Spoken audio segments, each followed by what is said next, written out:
Simply called the Peace Plan, this ambitious effort takes Warren's purpose-driven philosophies to new heights. Its goal, mobilize 1 billion Christians worldwide to fight some of the country's biggest foes: poverty, disease, corruption, and spiritual emptiness. Because we have a preaching, teaching, and healing faith. We have a Savior who's also an educator and a healer. Rwanda became the first nation to sign up, thanks in large part to the country's president, Paul Kagame, and his unique relationship with Pastor Warren.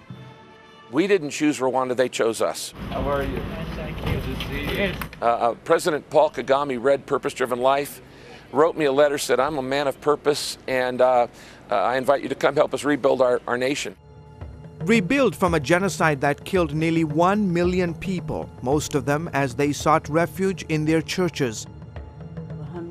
They hacked through the walls with axes and then started throwing grenades in. There was blood everywhere. It is sad for me to talk about it. Today, killers and victims live side by side, sharing the mental, physical, and emotional scars of war. Recovery is painstaking, but the people here seem determined. We know we have a nation to build, and we don't have any luxury to wait until the pain is over. If we are to make a nation, it's now. And Rwandan church leaders hope to follow the peace plan to the letter. The P stands for promote reconciliation. E, equip servant leaders. A, assist the poor.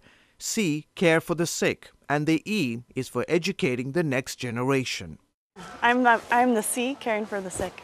Nurse Christy Wiggins, a member of Warren's Saddleback Church, took the call to partner with Rwanda very seriously. She moved here back in October and hasn't been home since. I think we are all given gifts, and that it would be a waste not to use them in a culture that really needs you. Wiggins helps the nurses by bringing her U.S. experience to the small field hospital in the town of Kibuye. But really, this isn't my project, this is Rwanda's project. I'm just here to support them. Her specific project is the Western Rwanda HIV/AIDS Healthcare Initiative. It is a prototype of how the peace plan should look and work in other parts of the country. In this region, only 3 hospitals serve hundreds of thousands of people. It takes about 2 days to walk from the villages here in the hills of Western Rwanda to reach one of the 3 hospitals. So Pastor Warren's idea is to turn the 726 churches in this region into sort of healthcare centers. Local Christians learn to use their churches as distribution centers for medicine and basic healthcare.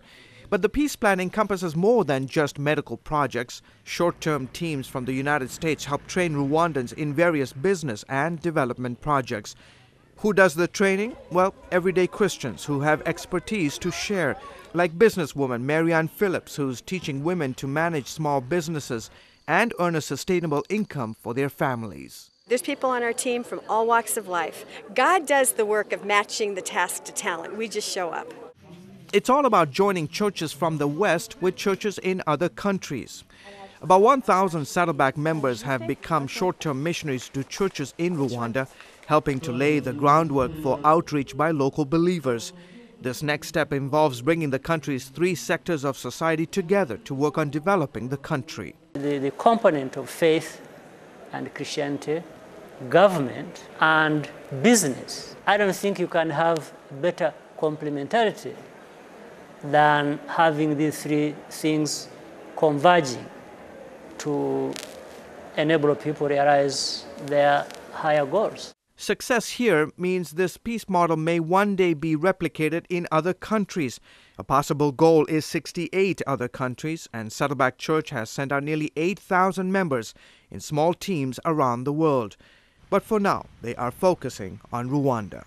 Rick, you know that others have been doing the same thing, not just here on the African continent, but throughout the world. How is your plan different?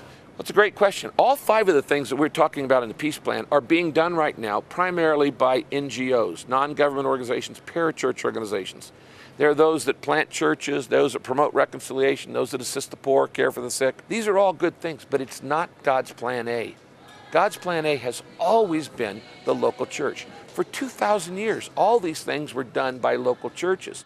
Using the local churches of the West to help the churches of Rwanda turn the killing fields of horror into places of hope and restoration. Right here in this place where once was betrayal, will become a place of blessing. And what was a place of war will become a hallmark of peace and the peace plan. George Thomas, CBN News, Kigali, Rwanda.